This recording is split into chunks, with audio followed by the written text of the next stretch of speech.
We're back and we're excited to be joined for a second time by this week's Beast of the Week, Jon Lovett. Jon is a former speechwriter for President Obama and Hillary Clinton, a TV writer, and a source of comedic relief in a time when relief is hard to come by. He's the co-founder of Crooked Media and hosts the wildly successful pod Save America and Love It or Leave It, both available, like the Beast podcast, wherever you listen to your podcasts. Fun fact, he was voted off Survivor season 47, unlike Donald Trump, who's just been voted in as our 47th president. Sorry, Jon, I couldn't resist that. Thanks for joining us. Thank you so much for coming to our Adirondack studio. So happy to be here. Look at this. Very woodsy. Oh, it's very woodsy. It feels appropriate for the weather. And you're from LA. That's right. Your house is still standing. We were okay. Very lucky. A lot of people not so lucky.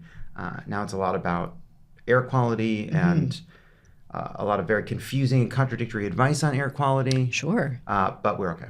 Okay, Good. That's good. Okay, the last time that you were here, we were talking about the VP debates. Oh, wow. Wow. It's almost quaint. So fast forward, Trump's in the White House. First impressions. How's it going for you so far? Oh, Feeling I would say that I'm good. pretty disappointed. What? I'm pretty disappointed. Yeah, it's so I think it's just worth saying that I think a lot of people are struggling with how to think and talk about this, Right. including people whose jobs are ostensibly to think and talk about this. Yeah. And I was trying to, before I get to like, how do I feel or what do I think about it? Like, why is this so challenging? Like, why are we all, I think, struggling? It does feel like collectively, we're all just sort of watching this sort of mouths agape. And I think part of it, and maybe there's a silver lining to this, is that in 2017, when Donald Trump won, we had a lot of misconceptions about why. And we were able to cling to a lot of our previously held notions of America, of democracy, of voters, right? He didn't win the popular vote. And there was a lot of misinformation. And people didn't take him seriously enough. And they didn't understand the threat enough. And this time, those little bits of denial are not available to us. Right. Right? Like America saw him for what he was. He did inspire and try to lead an insurrection. He was a terrible president. He is manifestly unfit. And yet we were not able to convince enough people about that. And that is a result of failures of the media. That is a result of a lack of credibility on the part of Democrats. That is a result of people's dissatisfaction with inflation and with Joe Biden, and with Joe Biden leaving the bully pulpit basically empty for a year. But we don't have those little bits of positive thoughts to cling to. And so we're a little bit adrift right now, but maybe that's a good thing, because maybe it's worth sitting with the reality of this and not trying to talk ourselves out of this, and allowing ourselves the space to think about how we fight back against this, knowing that all these hopes and assumptions we had were wrong. Right. I do think there's a sense, too, among people who do have covered him as a president, who that we just should not lose our cool about every single thing. Yeah, I think that's right. You kind of have to pace yourself a little bit, because right away there's a flood and they're flooding the zone and all of that stuff. And we know that some of those things are going to happen. Some were just gestures. A lot of it is posturing. We just have to kind of chill out for a second. And as you say, just sit with it for a minute. Yeah, I think that's right. And also just what's important, what's less important, even if it's outrageous, even if it concerns us, right? Like Donald Trump is attempting to remove birthright citizenship. That's a very dangerous thing. He hopefully, probably is not able to do it. We have to say probably because we have lost so much trust and faith in the Supreme Court. Yeah. But then you look at a debate online, right? And while Donald Trump is pardoning not just the people that enter the Capitol, but some of the most violent people that were a part of the assault on the Capitol, who attacked police officers, you see a lot of people online more interested in debating whether or not Elon Musk was doing a Hail Hitler out there. Sure. And what matters, what affects people, what's important, right? Like the debate over whether or not Elon Musk is autistic or a Nazi is like not that important ultimately. Right. Regardless, he has a lot of power. Yeah. Let's say he did do a Hail Hitler out there. What does that tell us? It tells us he feels unconstrained. He can do whatever he wants. I already know that. Yeah. I already know that by his conduct and the actual power Donald Trump is giving him inside of our government. So I think we have to get ourselves to focus on the big, important things that matter to people. Right. I actually did want to talk about birthright citizenship. Do you think there's any meat on the bone to that? Like, what is I'm not a legal expert. seems like it's going to be a pretty colossal fight. So can I just say this is just like a small thing that bothers, like the Constitution was written by shopkeepers and store owners with lead poisoning, drinking beer for breakfast. Legal expertise is incredibly important. We have these incredible legal scholars that do strict scrutiny for crooked media. But the Constitution is plainly written when it comes to birthright citizenship. And the only reason we're even entertaining it is because the Supreme Court has gone nuts. But it's ludicrous. It's ludicrous. The 14th Amendment is completely clear. It says, if you're born here, you're a citizen, unless you're not subject to our jurisdiction. Does Donald Trump believe undocumented people can't be arrested for crimes? The whole premise of his campaign is that they can be arrested for crimes. This is about diplomats. This is about the children of diplomats. This has nothing to do with people born in the United States. But also undocumented people who commit crimes have always been deported. I mean, that's the other thing, that he's taken over what is perfectly standard common sense behavior and hijacked it for his own political purposes, which works well. But there was a very good title. I didn't read the column today, but I did see the title, which I thought was good, which is that Donald Trump is, trafficking in Americans' ignorance on civics. I think that that's part of it, of course. He has this great trick, right, where he declares something that's not happening, must be stopped. And then upon winning, he stopped it, right? Strategy. Hey, free speech is back, everybody. I would love to know what a MAGA person couldn't say on Saturday that they can say today, right? Or like, good news, everybody, you can go back to buying gas-powered vehicles. Were you unable to buy gas-powered vehicles? So like, he has that great trick. But to your point, like, we are paying dearly for the fact that Joe Biden basically left the bully pulpit empty for the last year and a half. And you want how does Donald Trump get away with this? Donald Trump has been president for 36 hours, something like that, for 48 hours at this point. He did 3 inaugurals. He's done 2 press conferences. He's out there. He understands something that Democrats don't, which is that in an era where people have come to expect leadership to be in their face all the time, in part because of Donald Trump, and with so many different ways to reach people, with so much information and so much misinformation, you just have to be out there all the time. The Democrat that is able to fight back against this is going to be the Democrat that can be out there every single day for hours at a time, taking every question, afraid of no one asking them something too hard, worrying less about talking points, worrying less about saying the wrong thing to Joe Rogan, whatever it may be, and just being out there. He's 24/7 television news on his own. This is a show, right? It's a show. And they are putting up nothing. Can we talk about the symbolism of the inauguration? Because Sam and I talked about it earlier, and we have different thoughts on it. But what should the Democrats have done? I mean, it was extraordinary to see how diminished they seemed sitting opposite him. I really objected to them just sort of sitting passively and smiling and doing all of those political niceties. I just think we're post presidential norms. I just think it's all blown out the window. I mean, do something differently. Just do one thing differently. Be a bitch. Be weird. Or laugh. Like, why didn't they all do it? There was such a wonderful moment when Hillary started laughing, when he said, I'm going to rename it the Gulf of America, not the Gulf of Mexico. And she started laughing. If only all of them had started laughing, it would have thrown him off his game. But you're completely right that there's no one to counteract his programming. It's basically, there's no counter-programming from the Democrats. No, well, he's so good, unlike Joe Biden, who was absent from the scene for a really long time. He is so good at communicating his victories, even when his victories are not real. They weren't his. America is now in a golden age. I'm like, it's the same place it was literally 2 days ago. Yeah. So I think about that, right? Like, so there was this pastor, the bishop, Yes. right? That basically said to Donald Trump, there are people that are scared right now. There are immigrants who are scared. There are gay people and trans people who are scared. Have mercy on them. Show mercy. Remember that these are the people that do jobs in this country that we need them to do, that aren't criminals, that have done nothing but tried to have a better life here.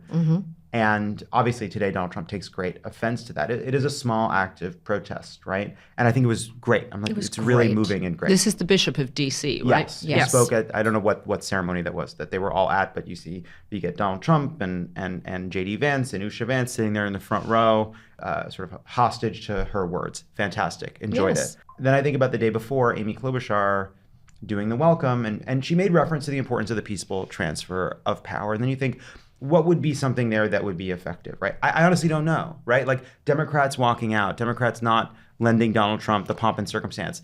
I'm thinking about like, I know that would work for us, right? Yeah. The hyper engaged people that have been paying attention throughout this entire long, now almost decade-long Trump saga, like we're all paying close attention.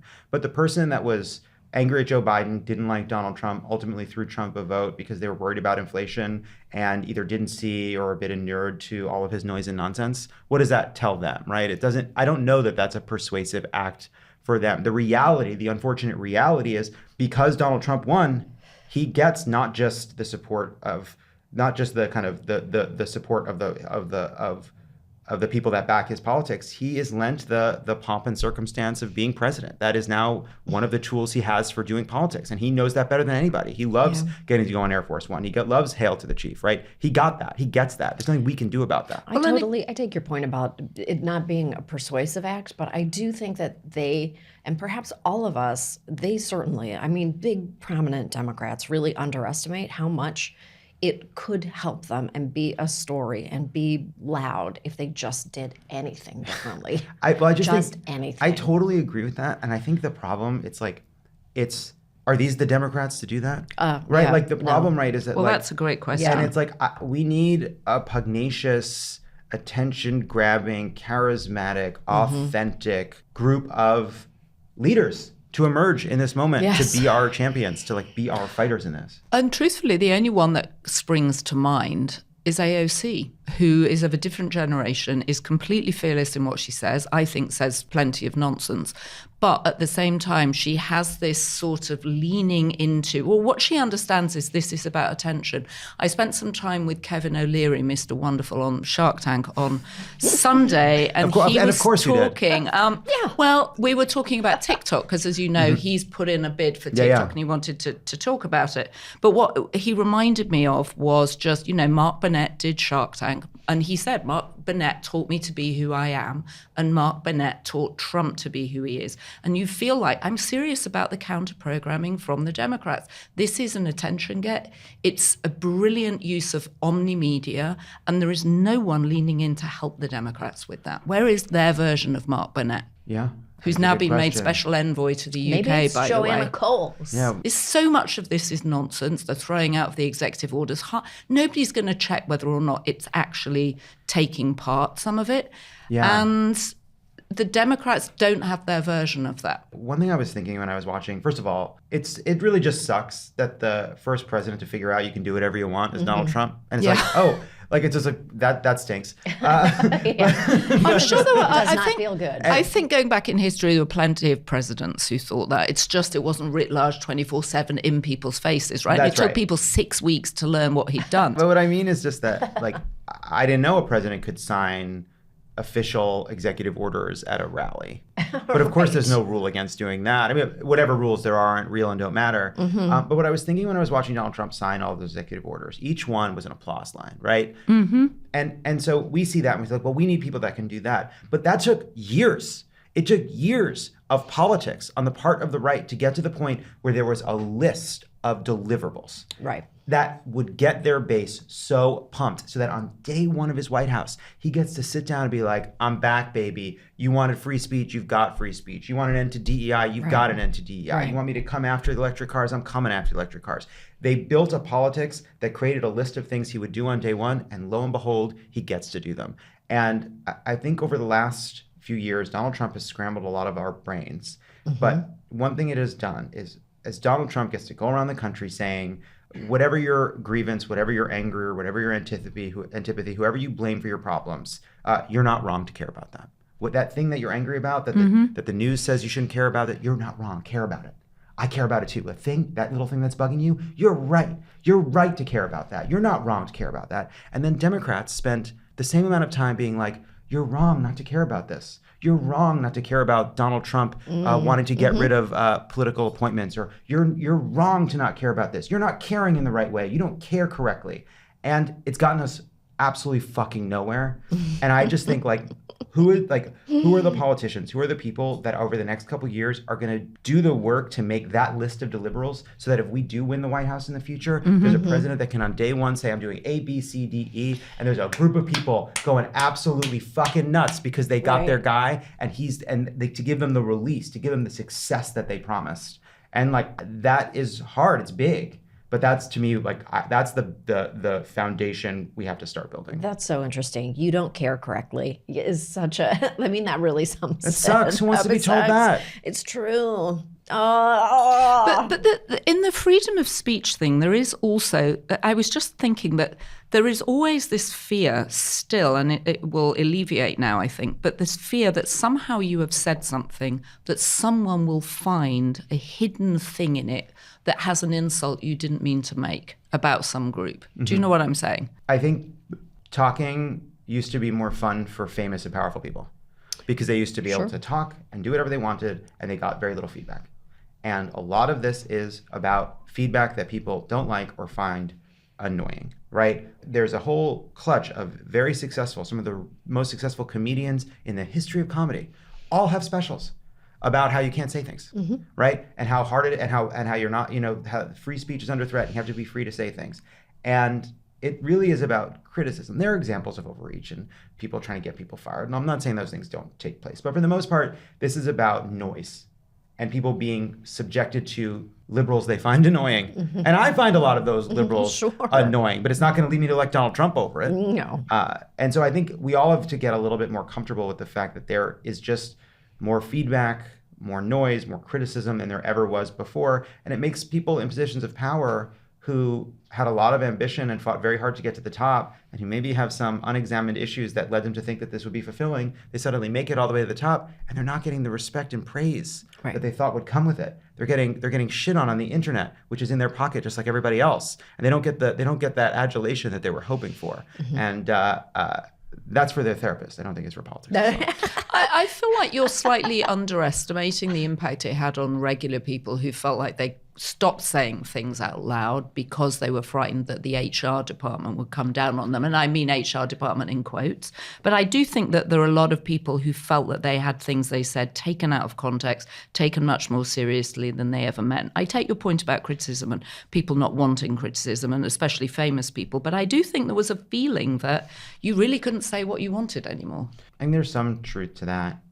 I think the reality is that a lot of people who aren't in positions of influence, who aren't don't have big followings on social media, have always been limited by their jobs, right, and what they can say. You could always be fired. By the way, to this day, you can, of course, be fired for speaking back to your boss, right, if you work at a coffee shop, right? Like, those limits were always there. I think that there was a way in which the political has there's a lot of messaging around this and propaganda around this that kind of filtered down and made people believe that was the case. I do think you're right that in the sense that you see a lot of videos on the internet of someone picking up their phone and pointing it in the face of somebody that works at a store and being like, what did you just say? Right. And I think that kind of panopticon that it's not government led, but all of us as individuals treating our phone as a weapon to hold people accountable, right? That in the world, if you're wronged or treated incorrectly, you take out your phone and the person filming is always the victim. So then two people that are arguing both take out their phones. We're you're filming me, I'm filming you. This is my story, not your story. I think that is ugly and makes everybody feel a little tense. And maybe that, I think, is part of what's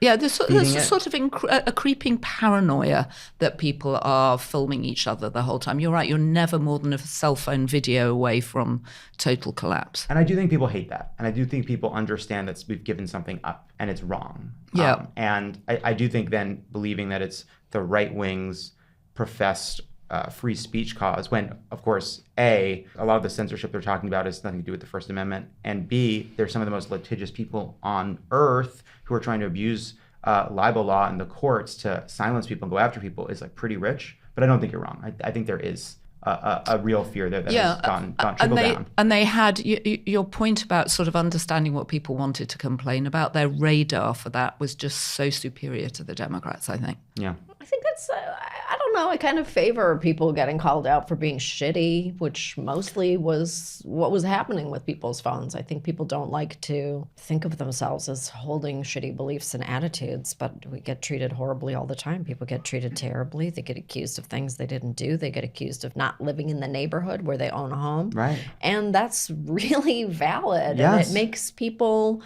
who hold not great opinions about other people, it makes them feel nervous. And I think we've just sort of bought the propaganda that we're not allowed to say what we want to say. We're allowed to say what we want to say in this country. There are consequences if you say things that are bigoted and misogynistic, and there weren't before. Yeah. So we actually need a little bit of that, I think. I don't know. I agree with you. I just think it's complicated. And It is complicated. I just think I think what you're saying is of course true. I think people feeling as though we backed our way into a kind of panopticon, which makes people feel a bit anxious, is also true. If we got off our phones just a touch more, we'd probably phones are the all problem. Well, it is a problem. I mean, It is. being forced, or you're allowing it. I'll just say this: when TikTok was offline for 14 hours, my children were thrilled. Like, I have teenagers, like a 19-year-old, a 16 and 14. They were like, "Great, it's off my phone." It came back. They were like, "Oh, here we go again." And I was like, "You actually don't have to have it. You don't have to have it." And they were like, "Well, we do because everybody else does. Like, if nobody can have it, we're free. And if somebody else has it, I'm back in the game." I'm like, this is a terrible way to live in the world where we're seeing everything all the time. This is why we're so tense and paranoid all the fucking time. Well, I feel like that with chocolate, though. If there wasn't any chocolate, it would be fine. But when there is chocolate, it's a disaster. I mean, What is going to happen to TikTok? What do you think is going to happen? I don't know. They did what all these other billionaires are doing, which is they first said that only Donald Trump can save us, and then declared that Donald Trump had saved them. The law is pretty clear. TikTok has to be banned unless it is sold. Trump can extend it because a sale is in the offing. That can mean, I guess, whatever you want it to mean. It's not clear that there is some deal on the table right now. This was a bipartisan. It's one of the few bipartisan bills, right, where everybody agreed TikTok is a bad thing. It's a national security risk. It is, though, to me, like a signal perfect example of everything wrong with politics right now, because you had a bipartisan establishment saying we must ban this app. They never gave us a full explanation as to why. They said it's a national security threat. We've barely gotten it. By the way, when they passed it, we had no information.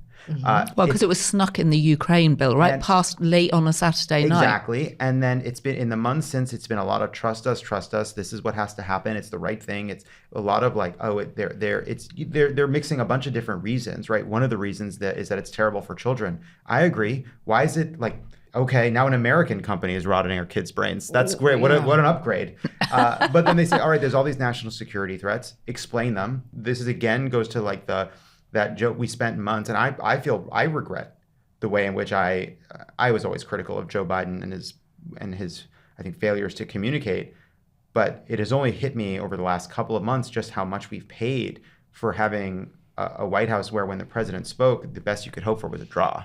Right? Yeah. You hoped you guys got out of it. Yeah. Well, that's not what you sat on the edge of your seat going, you can make it. You can make it to the end of the sentence. Right. Come on. And instead, what you need is somebody effortlessly and constantly persuading. Yes. But we haven't had that on this. And then what happens? Donald Trump gets to roll in like a white knight to save it. Well, we've also had the company's sucking up to him. And we've had a Supreme Court decision 9-1, unanimous Supreme Court decision that it should go. Think of it as such an embarrassing capitulation. Of course. This is so humiliating. We look so much weaker than we did 48 hours ago. And by the way, I'm no like a huge fan of our giant tech conglomerates, but they don't have access to China, right? Right. So China gets access to us, but No we don't get reciprocity. access to them. to China. And No, the so the whole thing CCP is a mess. Right. Oh. Settled right into the heart of America. The feckless, self-righteous political establishment telling us that they know better. The users of the app saying we don't agree, and Donald Trump saying I'm going to side with all the people because I have no actual beliefs, and this seems like better politics. And he's absolutely right. Yeah. The users of the app receiving, days and days worth of like actual propaganda about how great the app is. It reaches 175 million people. 175 million people Don't get me all started. got the message. Don't get me started all at on the same TikTok. time. Yeah. If CCP writ large. And I got so boy. many great recipes from it. I made the viral Turkish pasta. Oh, if anyone boy. out there made the viral Turkish Tomatoes. pasta, don't take my app. Feta. I reread Bake it. Letter to America on it, as did 20 million people who didn't know anything about it when it miraculously surfaced. We are just lucky that the only message that they sent to 175 million people the other day was like, preserve this app because it has so much potential to do us harm. Thank you, Mr. Trump. Oh boy, Well, just looking at that big. I know. The one good thing you can say about it is 6 million small businesses, right, actually make money Sure. through TikTok. Okay. All right, I'm just saying. I mean, I feel badly. I don't want to. The thing about the ownership, look, I'm whatever they're seeing in these secret meetings, like they should release it. Tell us. But they haven't. But what I have taken away from this is you look at the 2016 election and Russia using misinformation on Facebook. You look at Twitter changing and moving to the right. Now we're talking about TikTok. What I've learned is regardless of the owner, whether it's an American billionaire, whether it's Russian influence, whether it's the Chinese Communist Party, you throw a bunch of digital throwing stars and nunchucks and axes and spiked backs in the center of a group of Americans, they'll pick them up and they'll bludgeon each other with them. And to me, like, that's the problem, right? Isn't like the problem is not who owns it. I mean, I think that's obviously important, but the problem is what happens when social media and politics meet, and we simply are not up to it. We are not. We are not sophisticated. So, can I make an observation about your former boss, Barack Obama, at the inauguration, which is that he seemed strangely and unexpectedly diminished, and it was partly because of the lack of seniority of seating, because the Clintons and George Bush were in front of him in terms of just position of seating. But without Michelle also, like the two of them together always felt like this force. And it's such an extraordinary change to go from, I remember being at his second inauguration. It was such an extraordinary moment. The entire of DC was packed. I mean, DC was it was partly that it was cold, but it was very cold for the Obama inauguration too, number two. I was freezing all the time. It felt much more empty, DC, this time round. But what is he doing now? It felt like he'd come and gone somehow. And you were like, oh, there's that guy that brought us hope and change. And what's happened to him? So I think like the medium is the message. The inaugural is the place where it is built around the person who's becoming president. They always seem big. They are commanding. It is a ceremony designed to elevate that person. I don't think there's any way around that. It's interesting, right? Barack Obama at the convention, at the Joe Biden convention, was like they were Barack Obama's speech, Michelle Obama's speech, and actually Doug Emhoff's speech, which I do like. I'll just want to not forget. Like, when a campaign loses, you don't focus on the things that went well, right? Everything was either bad or not important. But Michelle Obama, Barack Obama, they were extraordinary surrogates. And Barack Obama on the campaign trail was an extraordinary surrogate, making the best, or if not one of the best arguments for electing Kamala Harris. By the way, he would have done the same if it had been Joe Biden. But Barack Obama, we're getting, each election, we get further and further away from when he was the president. And we haven't made another, right? We have made no more figures that have his popularity. No one is popular. Right? Not as broad a coalition. And then I think, all right, look at the last few Democratic presidents, right? You had Bill Clinton, you had Barack Obama, then you look at like the figures that have excited the Democratic base, people like Bernie Sanders. They all had different approaches to what it meant for them to run against the establishment, to run for change. It meant very different things for each of them. But each of them were these larger than life figures, or have been these larger than life figures that set Washington or politics as usual as the enemy. And I think that to me is what's instructive about Barack Obama's success. It is, who are the figures that are going to find a way to make an argument against the establishment that's captivating, that brings a big coalition together. Bernie Sanders, I think, and AOC actually do that, and they're filling a void. And so the left really is the only one offering that kind of broad-based critique, which is why I think it appeals to a lot of people. But Barack Obama's was not really, on war it was, but not on the economy. It was more of a message about anti-corruption, about the need for change, about the need for new leadership, a new generation, right? There's a lot of ways at it. Bill Clinton ran against a decadent left, right? He ran to prove that Democrats could be moderate. Right. Like it's been different and every cared time. about the economy. Yeah. Right. So who do you see coming up then? Who is there out there? Is it Hakeem Jeffries? Who is it?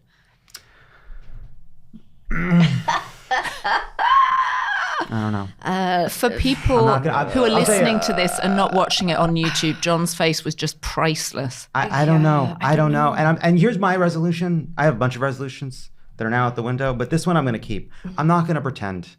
Right. I'm not going to look at a group of Democrats and say the least annoying one is the best one. I can't do it anymore.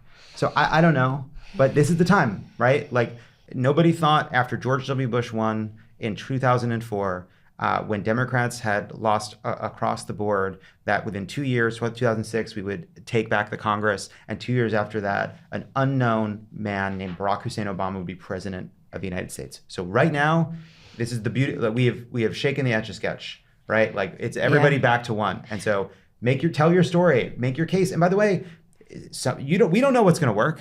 We don't know what it's going to put on its feet. And I think there's such a level of, I think we're just just spinning off of what you just said, I just think there's such critical levels of fatigue. Like everyone's just like, I don't know, why should I care? Like literally, why should I care anymore? Why should I?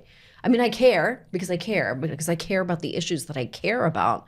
But do I care about the political establishment right now, or the emerging political establishment? I'm just not sure that I do. Kind of have to focus on the issues that are important to me, because honestly, when I see, I'm sorry, I have to say this, when everybody is talking about Donald Trump and acknowledging that he's a fascist and using the word fascist in their speech giving and their campaigning, and then they're all just sitting together on a big stage going, it's better that it's inside, just like having a chat, it makes me physically ill.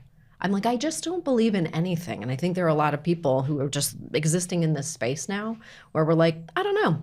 I really don't know. I just don't know that I can summon the will to care about their careers. And you know what, though? I don't care about their careers at all. Never have, never will. But I do think that like what we're going to try to figure out, what we have to figure out is a story of politics that starts with that feeling. We spent a lot of time talking about the ways in which Donald Trump can make everything terrible, and he can.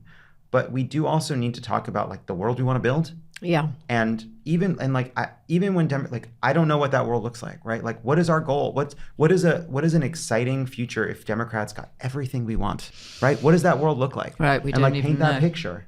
Well, we should have universal health care. Sure, but even healthcare, but like... we could have reproductive rights for women. That would be a start. But even those two things, right? Like obviously those are absolutely among the most important things a government can do for its society. But those should be table stakes.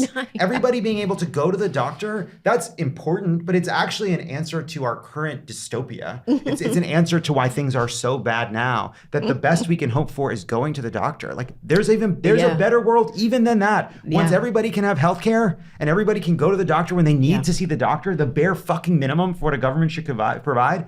What's after that? What's like the next thing? And I do want to add this point, because we do sort of, I mean, talking to all my friends and talking to you, my new friends. We're new friends. New friends. The cynicism, though, like talking about us kind of like having a cynical view, I just want to acknowledge that I actually think that the GOP is the most cynical political organization of all. So I don't want to give the impression that I think that they're like hope and future thinking. I think, Well, they're all cynical, right? It's just you want your cynical, not their cynical. It's all I think. just throwing Kid Rock at us yet again, because... I do think some of the most dangerous people in politics are naive people who think they're cynical, right? Like you can't con an honest man. Like the people that think they're getting one over on Trump when he's really the one getting things over on them, right? That's what these billionaires are doing. That's what a lot of these members of Congress are doing. That's what some of his like most hardened supporters are doing. They think they're in on the joke, but I think sometimes the joke's on them. So, John, who lasts longer, Elon or Steve Bannon? Oh, yeah, that's such a great question. I have no idea. I have no idea what's going to happen in this rat's nest. Oh, God, cockroaches are equipped to last out a nuclear war, so who knows where those two Vivek land. Ramaswamy's off the island. You know Well, what he's that taking feels time like. to Do you know spend what time that with his feels like? I do know what for that his feels like. campaign. Think about how annoying you have to be interpersonally to be the person people don't want to work with, and your colleague is Elon. Think about what you're bringing to these meetings. Wow. Something But to at think least about. Elon is, I will defend Elon. I think you he's, do. I know. just Interesting. think that, Joanna, I think stop that it. he is an extraordinary Oh my brain, God. and he needs to be protected. And he's much more interesting than almost anybody else out there. I know you're both looking at me as if I'm like bonkers, but I think some of what he's done and his ability to say, you know what, we're going to get rockets up into space and we're going to do it at a Get quarter to of Mars. the price. And, You go. Let him go. right, and on that plant journey. a flag on Mars. Plant that I do flag, think he thinks sir. differently, and that's important to have. You just have to harness that ability to think differently. That's all. Yeah, I mean, Maybe I a guess little, that's all, but- I can't. You can't harness. No. Look, It's over. You don't go to the hardware store for milk. I don't like. He may be Well, good. I at, agree, he may shouldn't be good doing at rockets, Doge. but I don't want him in charge of my government. And some people can be very smart at one thing and have an arrogance and confidence that does not translate into other aspects of public life. Agree, and I don't think he should be in the charge of the Department of Government Efficiency. I get that. He should be in charge of thinking different, of big American dreams, which is, after all, what Trump wants. I don't understand why they've put him there. That makes no sense to me. And Vivek, it doesn't make sense to Vivek because he's now left, although it makes no sense that he's running as governor of Ohio. Well, he had to think of something pretty quickly when he knew that he was going to get fired from Doge. I mean, Well, it's all. these people well, are so repellent. Every day it's a different episode. Every day there's a different character. It's going to be exhausting You bet it is. And listen, and super interesting. just do me a favor, dear listener, dear viewer. Go to votesaveamerica.com and sign up, because when there's a lot of noise and a lot of bullshit and a lot of reasons to not pay attention and you're not sure where to put your energies, we will give you small, simple steps to focus on. A lot of big conversations, a lot of big ideas. There's something really granular that's very important. We have 2 years to win the House. And I know it feels like a small thing to say when all these terrible and big things are happening, a lot of which we can't stop. But if we win the House in 2 years, we can stop Donald Trump from legislating. And as much as it feels like the rules of politics no longer applies, there's a dozen or so Republicans in swing districts that want to keep their jobs where the ordinary gears of politics still turn. That's where we need to put our energies. So do me a favor, sign up at Vote Save America. Yes. We will give you ways to help and put your energy and your anxiety and your fear and your love of Elon Musk to good use. Think granular.